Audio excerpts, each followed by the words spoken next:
নমস্কাৰ এটা নতুন ভিডিঅ'লৈ আপোনালোকক পুনৰবাৰ স্বাগতম জনাইছো আশা কৰোঁ আপোনালোক সকলো ভালে কুশলে আছে আৰু আপোনালোকৰ আশীৰ্বাদত মই বৰ্তমান ভালেই আছো আৰু আজিৰ বৰ বিশেষ এটা বিষয়ৰ কাৰণে আপোনালোকৰ মাজলৈ আহিছো আসলতে মই মনতে ভাবি আছিলো একেদিন যেহেতু অম্বুবাচী চলিব আৰু অম্বুবাচী সময়খিনিত মই আৰু আধ্যাত্মিক ভিডিঅ' তেনে ধৰণে একেদিন নিদিও অকন বেলেগ ধৰণৰ ভিডিঅ' কিছুমান ঘৰৰ পৰা প্ৰস্তুত কৰিম বুলি ভাবি আছিলো কিন্তু কথা হ'ল যে কালি মই গৈছিলো আসলতে ধলপুৰলৈ যোৱাৰ মানে কালি যাওঁতে অলপমান গাটো বেয়া লাগিছিল আৰু কিবা কাৰণে তাৰ পিছত আজি দিনটো তেনেকে মোৰ গাটো বৰ ভাল নহয় সেইকাৰণে আৰু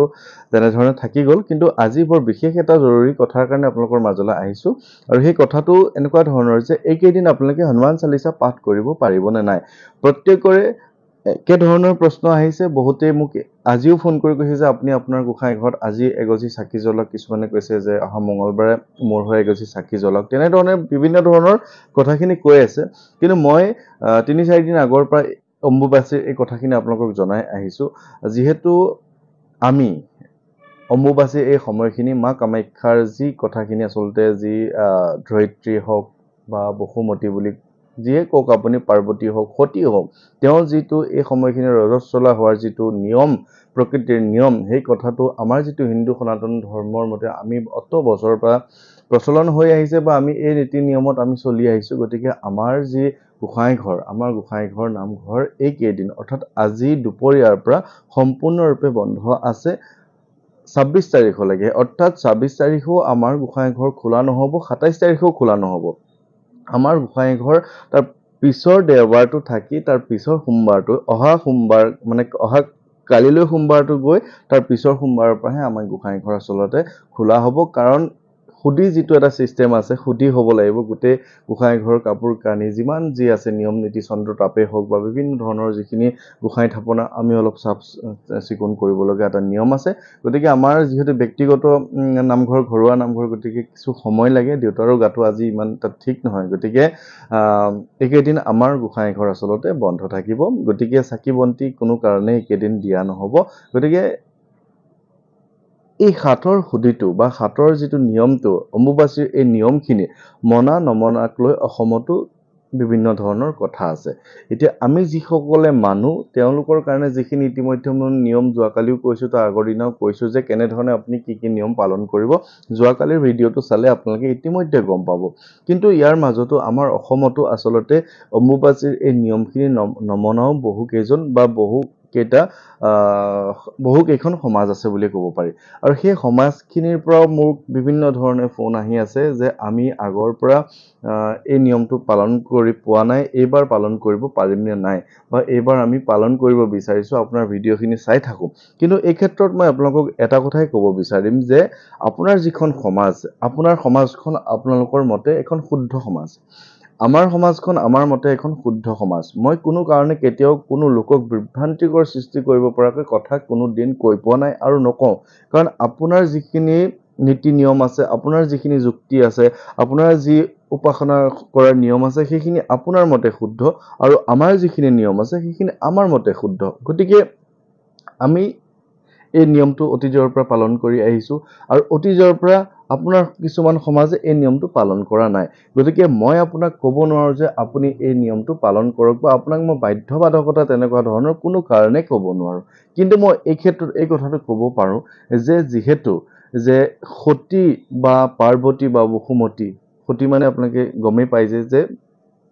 মহাদেৱৰ পত্নীৰ কথা কোৱা হৈছে পাৰ্বতীও হৈছে মহাদেৱৰ পত্নী এই কথাখিনি যিহেতু আমাৰ সমাজত আছে হনুমানজী যিহেতু শিৱৰ এক অৱতাৰ গতিকে আমি এইখিনি সময়ত হনুমান চালিচাখন পাঠ কৰিব নালাগে মানে এইটো মই কোৱা নাই যে আপুনি মনতো আওৰাই নাথাকিব মই এই কথাটো কোৱা নাই কাৰণ হনুমান চালিচাখন আজিও মই নিজকে চেষ্টা কৰিছো যে চাই আছো যে মই বিভিন্ন সময়ত মন গ'লেই হনুমান চালিচাখন মোৰ মনলৈ আহি থাকে বা আওৰাই থাকো কিন্তু যেনে ধৰণে চাকি এগছ জ্বলাই বা ধূপ ধূনা জ্বলাই বা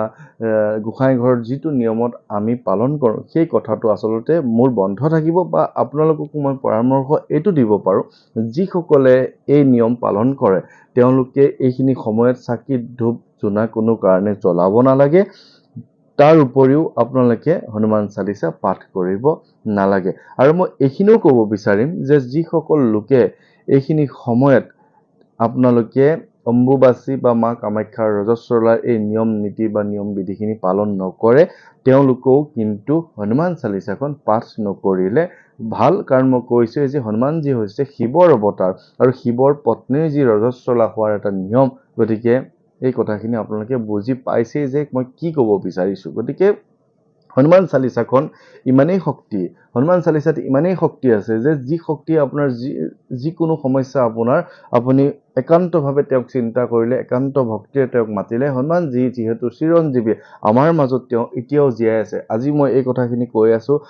হয়তো এইখিনি সময়তে মোৰ কথাখিনিত বা মোৰ কথা যদি কিবা ভুল হৈছে সেই কথাখিনি ইংগিত এটা দিবলৈ হ'লেও কিন্তু হনুমানজী আমাৰ মাজতে জীয়াই থাকে, তেওঁ আমাক ৰাস্তা দেখায়। গতিকে যিহেতু হনুমানজী চিৰঞ্জীৱী, তেওঁ আমাৰ মাজত আছে, গতিকে এইখিনি সময়ত আমি হনুমান চালিচাখন পাঠ নকৰাটোৱে ভাল হ'ব। কাৰণ যিহেতু মাত্ৰ 4টা বা 5টা দিনৰহে কথা, আজি 22 তাৰিখৰ পৰা আৰম্ভ হৈছে। যিহেতু আপোনালোকে ৰাতিপুৱা বেলা হনুমান চালিচা পাঠ কৰিছে, কিন্তু 26 তাৰিখলৈকে আপোনালোকে হনুমান চালিচা পাঠ নকৰাই ভাল বা নকৰিব। 27 তাৰিখৰ পৰা আপোনালোকে আকৌ নিজৰ গোসাঁই থাপনাখন আপোনালোকৰ মতে ঠিক ঠাক কৰি শুদ্ধি হৈ আপোনালোকে সন্ধিয়াৰ পৰাই হনুমান চালিচা পাঠ কৰিব পাৰিব। এই কথাখিনি আপোনালোকৰ কাৰণে মই খুব জৰুৰী বুলি ভাবিছোঁ, কাৰণ আপোনালোকে এই কথাটো জনাটো খুবেই দৰকাৰ। বহুতেই এই নিয়ম পালন কৰে, বহুতেই পালন নকৰে, কিন্তু পালন কৰাসকলে নকৰাসকলক পালন কৰিবই লাগিব বুলি ক'ব নোৱাৰে, বা যিসকলে পালন নকৰে তেওঁলোকে আকৌ আমি যিসকলে পালন কৰোঁ তেওঁলোকক আকৌ বিভিন্ন যুক্তি দি পালন কৰিব নালাগে বুলি সেই কথা যুক্তি দিয়াৰো ইয়াতে কোনো ধৰণৰ কথা নাই। গতিকে যোন যি পথতে আছে সকলো নিজৰ মতে শুদ্ধ, আৰু সেই শুদ্ধ পথতে আপুনি হনুমান প্ৰভুক পাব পাৰে। ভগৱানক পাবলৈ কোনো ধৰণৰ ইমান বেছি নিয়ম নীতি কৰাৰ প্ৰয়োজন নাই বুলি মই আগৰ পৰাই কৈ আছোঁ। আপুনি মাত্ৰ শুদ্ধ মনেৰে শুদ্ধ অন্তৰে আপুনি বিচাৰক, তেওঁ পাব। এতিয়া এইখিনিতে মই এটা কথা কওঁ যে আপোনাৰ বিপদ এই অম্বুবাচী সময়খিনিতো হ'ব পাৰে। সেই সময়খিনি হওঁতে আপোনাৰ মনৰ পৰা কৃষ্ণ নাম বা আপোনাৰ মনত মহাদেৱৰ নাম বা আপোনাৰ নামত শ্ৰীৰামৰ নাম, আপোনাৰ মনত হনুমানজীৰ নাম নাহিব নেকি? আপোনাৰ মনলৈতো আহিব। এইখিনি সময়তো তেওঁ আপোনাক সহায় কৰি থাকিবই। তেওঁ যিহেতু আমাৰ মাজতে আছে, তেওঁ আমাৰ কথাখিনি শুনি আপোনাক যিকোনো সময়তে তেওঁ সহায় কৰিব। কিন্তু কথাটো এনেকুৱা ধৰণৰ যে এইখিনি সময়ত আপোনাৰ নিজৰ থাপনাত যিসকলে নিয়মখিনি পালন কৰে, মই পুনৰ কৈছোঁ, তেওঁলোকে থাপনাত ধূপ ধূনা জ্বলাই হনুমান চালিচা পাঠ কৰিব নালাগে। গতিকে কথাখিনি তেনেকুৱা ধৰণৰ, আপোনালোকে তেনেধৰণে এইকেইটা দিন পালন কৰক। আৰু মই এইখিনিতে এটা কথা কওঁ যে এইটো অকণমান ব্যক্তিগত কথা ক'ম, যে মই প্ৰত্যেক জুলাই মাহতে, যিহেতু মোৰ মানুহগৰাকী চাকৰিয়াল, শিক্ষয়িত্ৰী কৰে, মোৰ ল'ৰাৰো গৰম বন্ধ প্ৰত্যেক জুলাই মাহতে মই বিভিন্ন ঠাইত আচলতে 2-3 দিন পৰিয়াল লৈ ফুৰিবলৈ যাওঁ। বিভিন্ন ঠাইত যাওঁ, অসমৰ ঠাইতো যাওঁ, বা মই শ্বিলঙলৈও গৈছোঁ 2-4 বাৰ, তেনেকৈ কলিকতালৈও গৈছোঁ। এইবাৰো চাগে কোনোবা এঠাইলৈ যাম। কিন্তু এতিয়া কথাটো এনেকুৱা ধৰণৰ যে এইবাৰ মোক বহুতেই নিমন্ত্ৰণ কৰি আছে এই গৰম বন্ধটোত, মানে পৰিয়ালৰ সৈতে উদযাপন কৰিবলৈ। বহুতে উজনি অসম মাতি আছে, বহুতে নামনি অসমলৈ কৈ আছে। গতিকে মই কোনোবা এখন ঠাইলৈ, হয়তো এবাৰ অসমৰে কোনোবা এখন ঠাইত মই সেইকেইটা দিন অকণমান নিজৰ পৰিয়ালটো লৈ অকণ ফুৰিব চাকিবলৈ যাম। গতিকে এই কেইটামান দিন অকণমান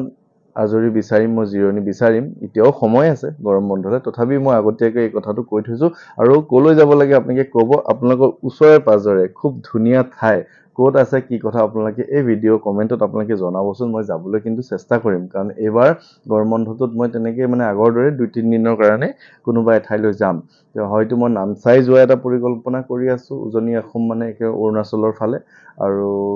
মন যায় এইফালে আমাৰ তেজপুৰৰ ফালৰ পৰা ভালুকপুং হৈ অৰুণাচল যাব পাৰি, সিফালেও ভাবি আছোঁ। নামনি অসমলৈও যোৱাৰ কথা এটা ভাবি আছোঁ। গতিকে কোনোবা এঠাইলৈ যাম আৰু অকণমান এনেই ব্যক্তিগত কথা ক'লোঁ। সকলো ভালে কুশলে থাকিব। এই সাধাৰণ নিয়মকেইটা আপোনালোকে পালন কৰিব। অম্বুবাচীত কি কৰিব কি নকৰিব এই বিষয়লৈ মই ইতিমধ্যে যোৱাকালি